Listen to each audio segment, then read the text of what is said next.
કેશોદ લેવા પટેલ સમાજમાં સ્વર્ગસ્થ વિઠ્ઠલભાઈ રાદડિયાની છઠ્ઠી પુણ્યતિથિ નિમિત્તે બ્લડ ડોનેશન કેમ્પ આયોજિત કરવામાં આવ્યો હતો, જેમાં ખેડૂત નેતા તરીકેની છાપ ધરાવતા વિઠ્ઠલભાઈ પ્રત્યે લાગણી દર્શાવવા મોટી સંખ્યામાં રાજકીય સામાજિક આગેવાનો, શહેર શ્રેષ્ઠીઓ ઉપસ્થિત રહ્યા.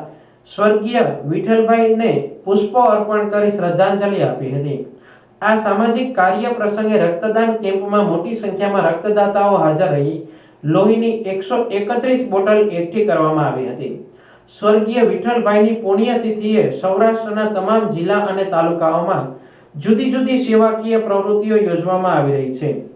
એવી જ રીતે કેશોદ લેવા પટેલ સમાજના આ સેવા યજ્ઞમાં જોડાનાર સુનિલ ખાનવાણી નામના યુવકે 58મી વખત લોહી આપ્યું હતું અને આ રક્ત ફેક્ટરીમાં બનતું ન હોય એક માનવી બીજા માનવીને રક્તદાન કરી તેમની જિંદગી બચાવવાનું પુણ્યનું કામ ગણી શકાય તેમ કહી તમામે રક્તદાન કરવું જોઈએ તેવો સંદેશો આપી રક્તદાન કેમ્પને બિરદાવ્યો હતો.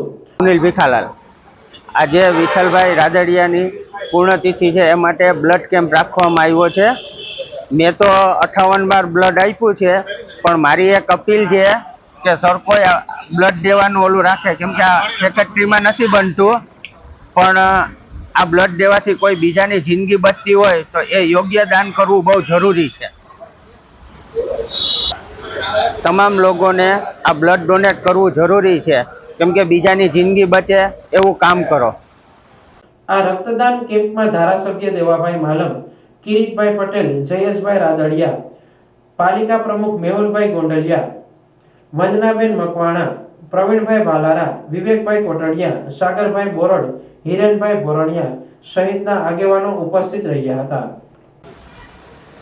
પ્રવીણભાઈ ભાલારા, લેવા પટેલ સમાજ કેશોદ પ્રમુખ, આજરોજ સ્વર્ગીય ખેડૂત નેતા વિઠ્ઠલભાઈ રાદડિયાની છઠ્ઠી પુણ્યતિથિ નિમિત્તે લેવા પટેલ સમાજ દ્વારા આજરોજ ભવ્ય બ્લડ કેમ્પનું આયોજન કરેલ છે, જેમાં અત્યારમાં સવારથી જ બ્લડ દેવાવાળા લોકોનો પ્રવાહ ચાલુ થઈ ગયો છે ફૂલ જોશમાં.